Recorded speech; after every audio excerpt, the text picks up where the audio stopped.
우와. 오 마이 갓.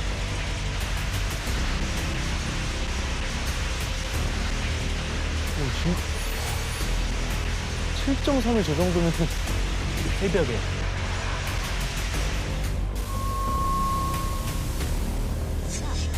와, 초토화됐다.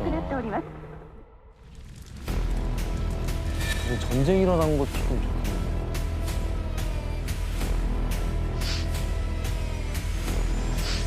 아, 저 사진 많이 봤어요. 이야, 뭐 물. 저게 사진이 진짜 많이 실려 있었어요.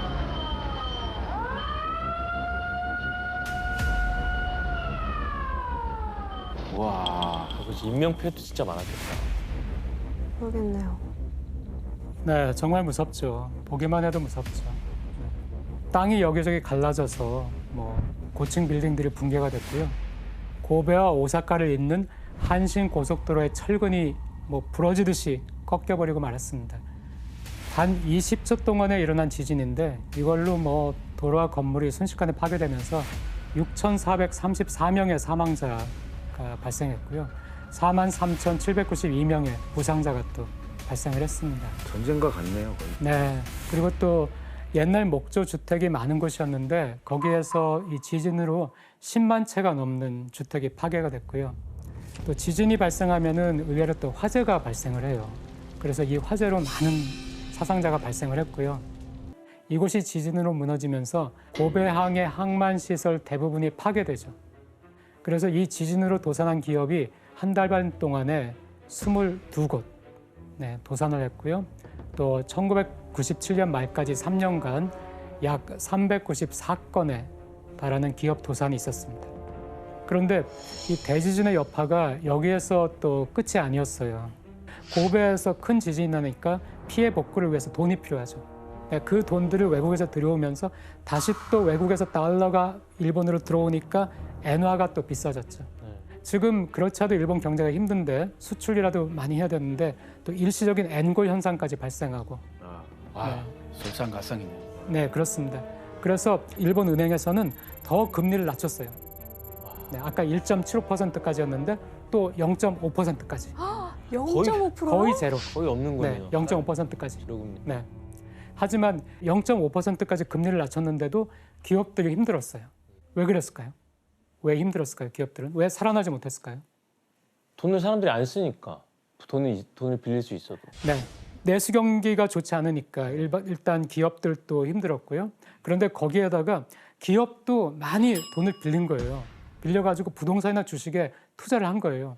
근데 빌린 돈은 그대로 있잖아요. 이거는 깎이지가 않죠. 그러니까 금리를 아무리 낮춰줘도 이제 더 이상 빌릴 수가 없는 거예요. 사업을 해가지고 조금이라도 이익이 나오면은 이거를 빚을 갚는데 급급한 거예요. 그러니까 설비 투자도 할 수가 없고 또 기술 개발을 위한 R&D 투자도 힘들고요. 그래서 점점 힘들게 되는 것이죠.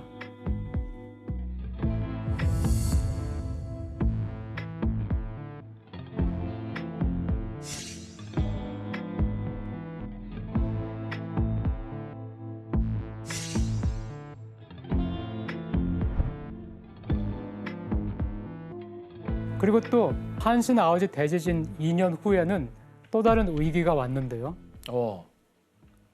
IMF. 그렇죠. 우리나라에서. 네, 그렇죠. 이게 또 아시아를 강타하잖아요.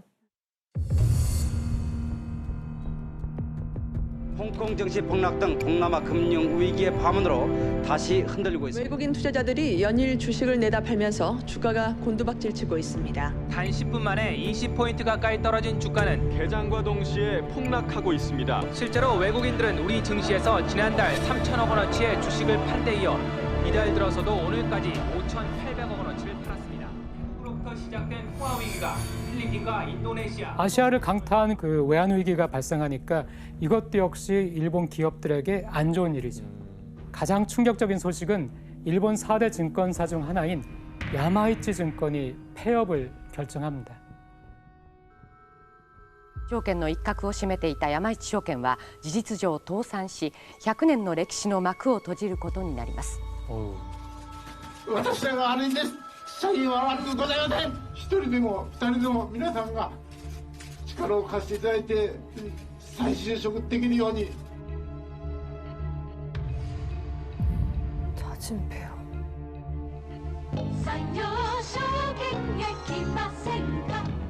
산요증권 도파요.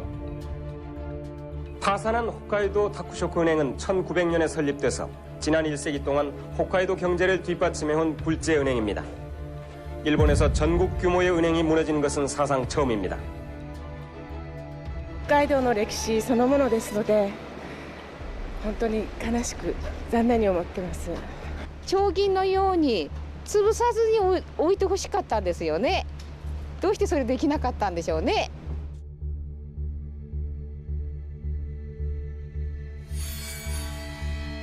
절망적인. 그 회견이 한국에서도 굉장히 화제가 됐었어요. 이 은행은 대출을 회수하지 못하게 되니까 그 대출을 갚지 못하는 기업들에게 또다시 돈을 빌려줘요. 아이고. 왜냐하면은 이 기업이 완전히 망해버리면은 아예 완전히 못 갚는 거예요. 그러니까 신랄 같은 희망을 가지고 이제 죽어가는 기업들에게 대출을 해주니까 점점 그 부실 채권의 규모는 커지는 거예요. 그러니까 이것들이 점점점 커지니까 견디지 못한 그 금융권이 98년과 99년 이 두 해에 89개.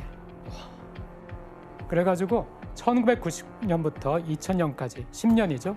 일본 금융기관이 142개의 금융기관이 도산을 했습니다. 그렇게나 많이. 네. 근데 이 시기가 바로 일본 기업들의 도산이 가장 많았던 때입니다. 특히 98년에는 일본 내 도산한 회사가 19,171개 회사가 도산을 했어요. 그래서 일본 역사에서 사상 최대, 그리고 개인 파산 건수 역시 전후에 처음으로 10만 건을 돌파를 합니다. 그 전년도에 비해서 1.5배나 급증을 했습니다. 그리고 이때 주식과 부동산 가격이 폭락하면서 빚더미에 앉게 된 이들이 극단적인 선택을 하는 거였어요. 1997년에는 2만 4천여 명이었는데 그 다음에 3만 2천 명으로 늘어났고요. 또 그 다음에는 3만 3천 명. 2003년이 그 최악이었는데 2003년에는 자살 사망률이 가장 높았어요.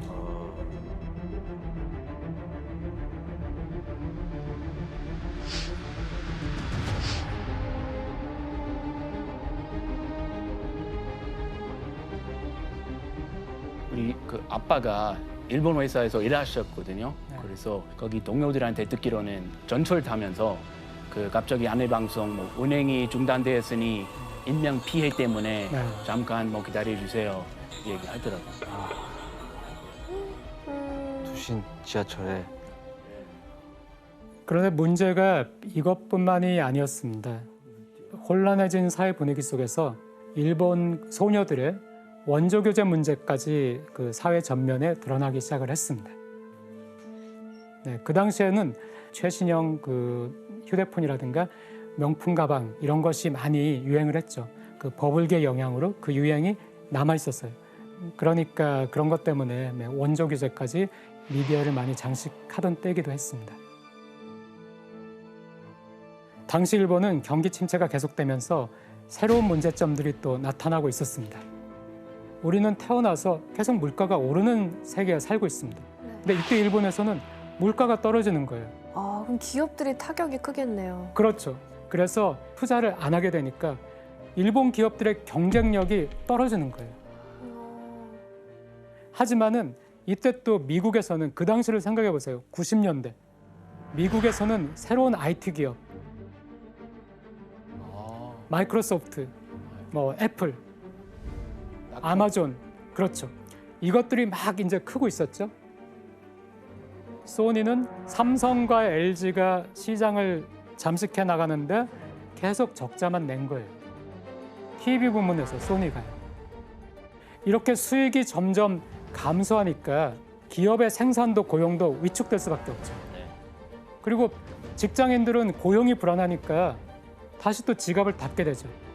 또 아시아 외환 위기가 터질 때쯤 그때부터 청년층의 인구가 감소합니다. 이 인구가 가장 소비를 하는 인구거든요. 그러니까 내수 시장은 더 줄어드는 거예요.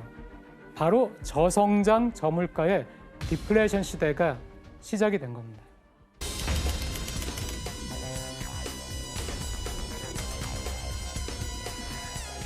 자, 여기서 일본이 뭐 죽을 수는 없겠죠. 그러니까 일본도 뭔가를 하려고 하죠. 일본 정부는 이 문제를 해결하기 위해서 금리를 이제는 제로 수준까지 낮춰요. 네, 제로 수준까지 낮춰가지고 기업이나 개인이 좀 돈을 빌려가지고 쓰도록 유도를 하려고 했습니다. 그래서 버블 붕괴 후에 일본의 만성적인 경제 문제가 된 이 디플레이션을 잡기 위해서 2001년에 용감하게 나선 사람이 있었습니다. 그 사람이 바로 일본의 87, 88, 89대 총리인 고이즈미 주니치로. 고이즈미 총리는 개혁 없이 성장 없다라고 주장을 했습니다. 우리도 뭔가 효율적으로 한번 바꿔보자 이렇게 해가지고요, 강력한 그 구조 개혁을 하기 시작했습니다. 그래서 예를 들어서 우정 민영화라고, 우체국이 공기업이었는데 고이즈미가 이거 안 된다, 우정 민영화하겠다 해서 민영화를 하고요. 또 부실 채권이 많이 쌓였다겠죠. 고이즈미가 이것도 안 돼, 부실 채권도 해결하겠어. 그래서 이거를 정부가 차라리 사가는 거예요, 부실 채권들을. 그리고 대출도 이제 죽어가는 기업에 더 이상 대출은 안 돼, 이런 식으로. 또 일본 은행이 세계 최초로 2001년에 양적 완화라는 걸 시작해요. 아.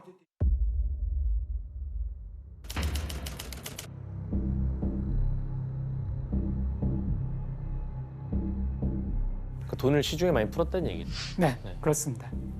일본 은행, 중앙은행이 일본의 시중은행들에게 무제한으로 돈을 제공하겠다. 당신이 시중은행에서 돈을 빌리기를 원한다면은 지금 시중은행은 엄청나게 돈이 많다, 빌려가지고 돈을 써라, 이런 식으로 무제한으로 시중은행에 이렇게까지 돈을 많이 풀면은 뭐가 발생한다고 생각했어요? 어떤 일이? 값어치 떨어지고. 돈의 값어치가 떨어지죠. 네. 돈의 값어치가 떨어지는 것이 인플레이션이죠. 그럼 인플레이션도 우리가 기대할 수 있지만은 엔화의 가치가 외환시장에서 어떻게 되겠나요? 엔화가 막 풀리니까. 떨어져요. 그렇죠. 그럼 엔화가 싸진다는 거죠. 우리가 연태까지 여러 번 봤지만 엔화가 싸지면은 일본 기업들에게 유리하죠. 수출이 되니까. 네네, 그렇죠. 그러니까 그때 일본에서 드디어 터널을 지나가지고 빛이 보인다라는 말이 나왔습니다. 그런데 이때 또 하필이면은 안 좋은 일이, 또 다른 위기가 일본을 찾아왔습니다. 또 자연재해 같은 거요? 이번에는 2008년 9월에 서프라임 모기지. 네. 미국에 있던. 네네. 리만 브라더스가 파산하면서 이게 전 세계에 충격을 주는 서프라임 몰기지 크라이시스라고 하는, 바로 그 전 세계적인 위기가 터진 거예요. 좀 회복할 만하니까 전 세계적인 경제 위기가 다시 왔네요. 네, 그렇습니다. 자, 그런데 전 세계가 지금 또 불황이 닥친 거예요. 2009년부터. 그러니까 미국, 영국, 또 유로, 여기에서 일본의 양적 완화를 카피해서 양적 완화를 시작했어요. 그런데 일본이 이때 또 양적 완화를 안 했습니다. 그러면 엔화가 계속 올라가나요? 그렇죠. 그렇죠. 일본의 엔화 가치가 뭐 마구마구 오른 거예요. 그러니까 일본 기업들은 너무 힘들죠. 지금 엔화 값이 너무 비싸니까. 그런데다가 도요타 같은 경우에는 그때 또 리콜 사태가 미국에서 있었어요. 그 리콜. 네. 그래서 도요타도 그때 영업이익이 적자를 내게 됐고요. 先日来トヨタ車の品質や安全性に関しまして多くの皆様にご迷惑をおかけし、またご心配をおかけしましたことに対し、この場をお借りしまして改めてお詫び申し上げます。 그런데 여기서 끝난 것이 아니라 그 고베 지진처럼 또 2011년도에는 그 일본 지진 관측 역사상 가장 거대한 강도의 지진이 일어났습니다.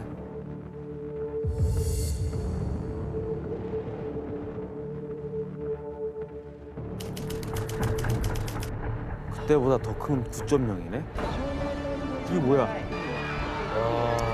진짜 무서웠겠다.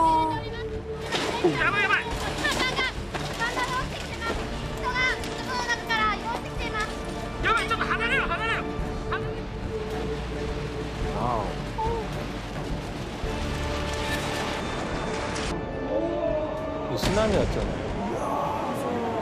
처음 들어오는 거 같아.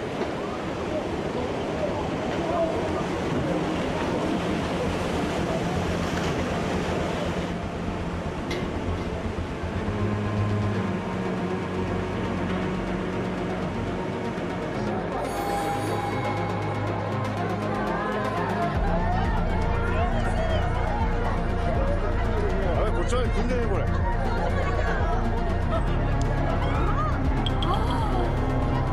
와, 저게 진짜 상황.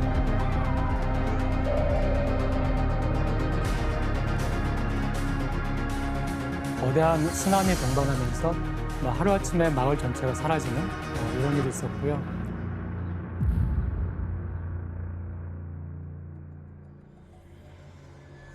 원전 사고.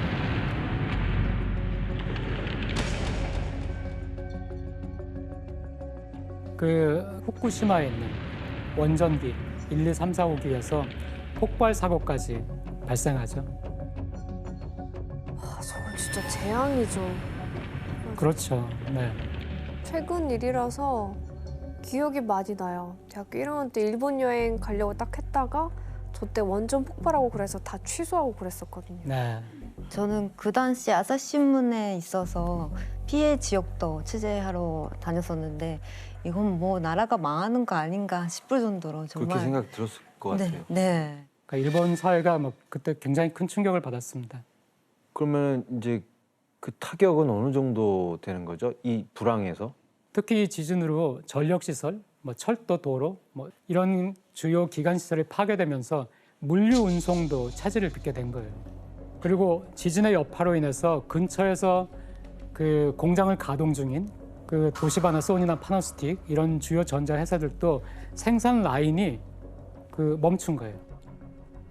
지금 지진이 발생했으니까 복구를 해야 되잖아요. 일본 정부의 재정 부담, 그리고 일본 정부가 지고 있는 빚이 더 늘어나게 되고요. 그래서 그 2011년 말 기준으로 하면은 뭐 OECD 34개국 중에서 국가 부채 비율이라는 것이 뭐 압도적인 1위가 됐고요. 그래서 일본의 국가 신용 등급이 하락하는 일까지 뭐 생겼고요. 일본 경제가 또다시 이때 주저앉죠. 실업률 막 높아지고 기업 도산하고 이러니까 사람들이 또다시 지갑을 열지 않고 사지를 않는 거예요. 그러니까 또 물가도 떨어지는 거예요. 다시 디플레이션이 와버린 거예요.